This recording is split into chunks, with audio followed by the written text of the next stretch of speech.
Salut, c'est Nox, une petite vidéo depuis la Turquie pour vous donner des news de KTM. Donc, il s'avère que KTM a divisé les sociétés, la société mère en fait, en plusieurs petites sociétés et que la faillite n'est que sur la société de production. C'est pour ça que la société qui s'occupe de la course en GP elle continue. La société qui s'occupe des pièces de rechange et l'approvisionnement des concessionnaires continue.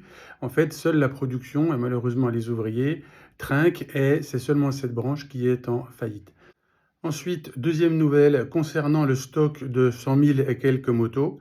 Le problème, en fait, c'est que la majorité de ces motos n'est pas Euro 5+, c'est-à-dire qu'elles sont, à partir du 1er janvier, invendables. C'est un gros problème, ça veut dire que très probablement, ils vont devoir les modifier. Alors, peut-être le pot d'échappement et le soft, tout ce qui est logiciel, cartographie, etc. Peut-être plus, je ne sais pas, mais ça veut dire qu'il y aura un coût. Ça veut dire que peut-être que les réductions espérées ne vont pas être là parce que les motos vont leur coûter plus cher. Et donc, ça va être un dilemme parce qu'il y a toutes ces anciens modèles qui vont être disponibles au prix, on va dire, entre guillemets, normal, et les nouveaux modèles qui vont arriver un petit peu en concurrence. Par exemple, une 890, une 990 ou une 1290, une 1390.